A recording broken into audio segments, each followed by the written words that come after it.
Chers amis, bonsoir.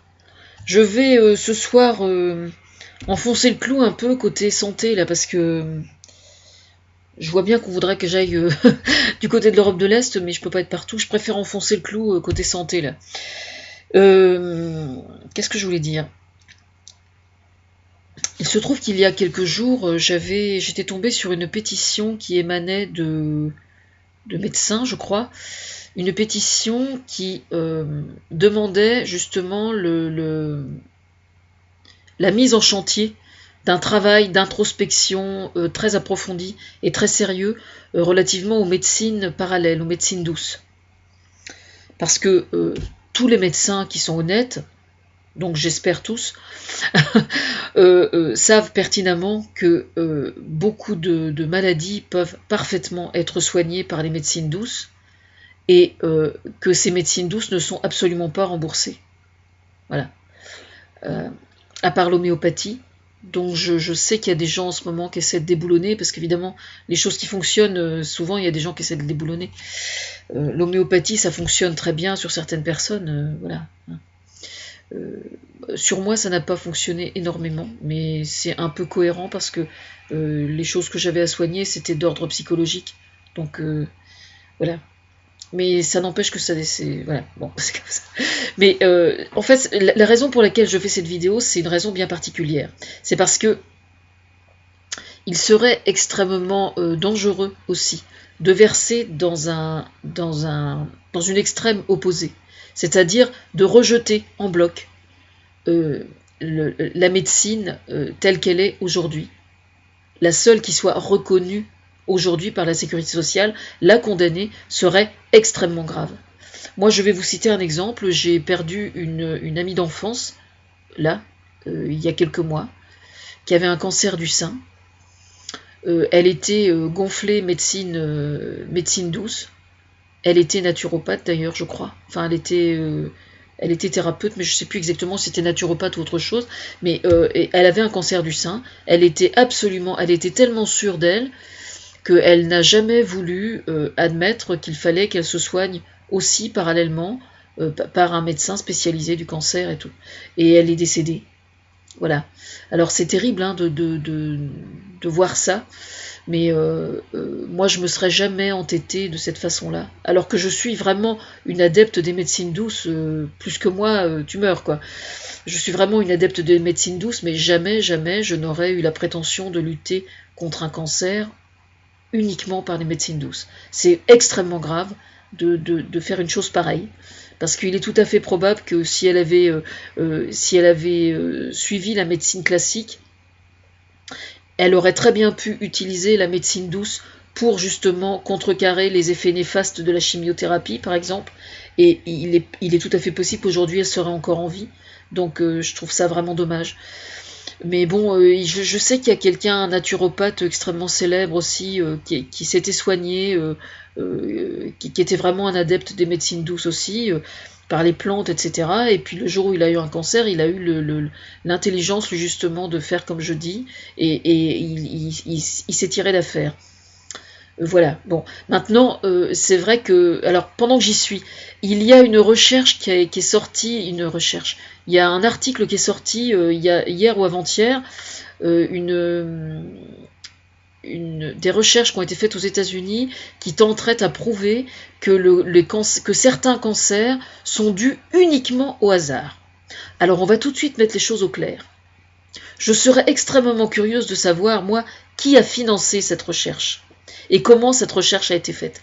Parce que ça ait été financé par des laboratoires pharmaceutiques derrière qui vendent des médicaments pour lutter contre le cancer ne m'étonnerait, mais alors absolument pas. Voilà. Parce qu'on sait comment ça se passe, hein, franchement. Hein, bon, ça c'est une chose. Moi personnellement, je pense que, quoi qu'on en dise, je pense que les cancers n'arrivent pas par hasard. Ça arrive quelquefois que ce soit purement accidentel. Mais c'est plus souvent, je pense, l'effet de beaucoup de choses qui, synthétisées ensemble, finissent par donner cette résultante. Et je pense que dans le déclenchement des cancers, il y a très probablement aussi des causes purement psychologiques. J'en viens toujours là parce que je pense notamment que au sujet du transgénérationnel, par exemple, il y a très probablement des choses, mais c'est des choses qu'on ne pourra jamais prouver, ça, effectivement. Ça relève de mon intime conviction à moi, mais c'est vrai qu'on ne pourra jamais le prouver. Mais par exemple, quelqu'un qui a un terrain anxieux, qui se transmet de génération en génération, peut très probablement, assez souvent, générer une certaine prédisposition. Je pense qu'on va probablement encore découvrir beaucoup de choses au niveau de la recherche génétique, notamment, dans ce domaine-là. Mais je pense qu'en règle générale, quand on a une vie saine, et si on pouvait avoir la chance de respirer un air de moins en moins pollué à l'avenir, ce serait bien aussi, quoi. Moi, je pense que les problèmes de l'écologie est intimement lié aux problèmes de santé publique, ou plus exactement, la santé publique est intimement liée aux problèmes de pollution et d'écologie qui est nécessaire maintenant, quoi. De pollution, je veux dire, je m'exprime mal ce soir. C'est un peu normal à cette heure-là, ceci dit. Mais oui, en fait, la raison pour laquelle je fais cette vidéo, c'est parce que il faut bien comprendre que je sais qu'il y a eu une déclaration de fait dernièrement, une sorte de déclaration de guerre aux médecines douces, de façon assez officielle. Ça devait être quelque chose de l'ordre des médecins, ou je ne sais plus exactement. Alors, on va tout de suite mettre les choses au clair. Il s'agissait tout simplement de mettre en garde les patients contre quelque chose qui existe véritablement au sein des médecines parallèles, qui s'appelle une dérive sectaire. Alors comment est-ce possible? Eh bien tout simplement parce que quelqu'un qui est malade et qui n'arrive pas à être soigné par la médecine allopathique, pour peu en plus qu'il ne se sente pas en confiance justement avec son généraliste, va être tenté d'aller voir vers les médecines douces. Moi, personnellement, quand j'ai envie d'aller voir quelqu'un dans les médecines parallèles, je ne me contente pas de quelqu'un qu'on m'a indiqué comme ça. Je fais des recherches, et puis il faut quand même un certain nombre de personnes qui me disent du bien d'une personne. Puis, en fait, en y réfléchissant là, je ne l'ai pas fait exprès, mais je me viens tout simplement de m'apercevoir que les deux seules personnes que je sois allée voir dans les médecines douces, il y a un homéopathe, donc il y a une formation de généraliste, un homéopathe, il est reconnu. Il y a un magnétiseur qui était gynécologue à l'époque, anciennement gynécologue, et qui est devenu ensuite magnétiseur pendant sa retraite. Et la femme qui a pris sa succession, qui est magnétiseur aussi, est médecin généraliste. Et en plus, elle a un cursus très intéressant parce qu'elle a travaillé dans plein de parties du monde dans l'humanitaire. Donc c'est quelqu'un qui a une formation très particulière. Et c'est vrai que les seules personnes que je sois allée voir en médecine douce ont tous une formation de généraliste au minimum. Et je pense, moi, justement, que c'est là que se trouve très probablement la sortie de crise avec les médecins. C'est que les médecins devraient devraient le plus possible avoir une formation de naturopathe. Parce que justement, si les médecins avaient une formation de naturopathe, je pense qu'ils prescriraient beaucoup moins de médecine allopathique.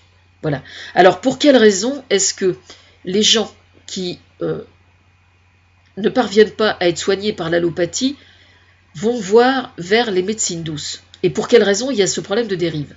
Eh bien, une des raisons, justement, c'est que à partir du moment où on souffre d'une maladie qui est reconnue malheureusement comme incurable par la médecine allopathique, il y a dans la cause de cette maladie quelquefois des causes qui sont d'ordre psychologique, et la maladie elle-même induit aussi, par la souffrance qu'elle génère, une certaine faiblesse d'ordre psychologique, ce qui rend le patient infiniment vulnérable. Donc à partir du moment où ce patient-là est effectivement vulnérable, eh bien il est d'autant plus facilement une proie facile pour des dérives sectaires. Alors il y avait eu justement un numéro spécial, un envoyé spécial sur France 2, il y a quelque temps. Je viens de mettre le lien sur les vidéos que j'ai fait tout à l'heure, parce que justement, ça montrait l'exercice de certains. Et c'est pour ça que c'est important qu'il y ait des recherches de fait. Si on exigeait, par exemple, en supposant que l'on exige de certains, comment dire, de certains praticiens des médecines douces d'avoir une formation de médecin généraliste, déjà, je pense que ça serait déjà nettement mieux encadré, déjà, pour commencer. Mais de toute façon, au sein des médecines douces, il y a de véritables formations, longues, approfondies, extrêmement fouillées, extrêmement détaillées, et dont certaines n'ont absolument rien à envier à la médecine allopathique, véritablement. La réflexologie, l'ostéopathie, l'homéopathie, bon, elle est reconnue, la naturopathie, voilà, enfin, c'est celles qui me viennent à l'esprit pour l'instant.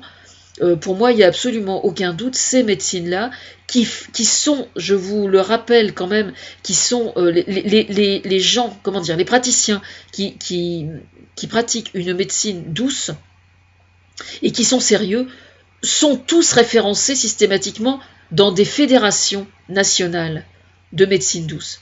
Et dès l'instant qu'un praticien, pardon, je ne devrais pas dire médecin, dès l'instant qu'un thérapeute ne se trouve pas affilié à ces fédérations, il y a quelque chose de pas clair dans sa pratique. Et je pense en fait, moi, que la référence, elle se trouve là. Parce que les praticiens, entre eux, justement, se connaissent. Et s'il y a une brebis galeuse parmi eux, normalement, elle est identifiée, je pense. Hein. Voilà. Mais les naturopathes, par exemple, c'est juste pour moi profondément scandaleux que ce ne soit pas remboursé. Vraiment, quoi. Non seulement ça devrait être remboursé, mais ça devrait être remboursé carrément à 100%. Je vous le dis franchement. Pourquoi ? Eh bien parce que c'est une médecine de prévention. Hein. C'est-à-dire que au lieu de vous dire vous souffrez de tel problème, donc on va vous donner ça, eh bien avant tout simplement comment dire, l'entretien dure 1h30, 2 heures. Parce que tout simplement elle va chercher. Enfin, je dis elle parce que justement elle habite Saint-Austrebert, la mienne.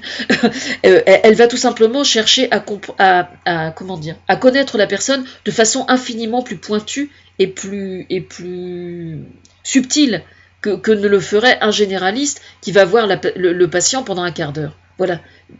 La différence, elle est là. Je veux dire, par exemple, une mauvaise habitude dans sa façon de vivre, de s'alimenter ou quoi que ce soit, elle va tout de suite, en 1h30, elle va le savoir. Elle va s'en apercevoir. C'est la médecine préventive par excellence. Donc c'est pour ça. Mais cette histoire de dérive sectaire, c'est vraiment très très important. Parce que quand quelqu'un est désespéré, il peut devenir très facilement la proie de n'importe quel charlatan. Et donc c'est quand même extrêmement grave. Donc il est tout à fait normal que le gouvernement prenne toutes ses précautions par rapport à ça. Voilà.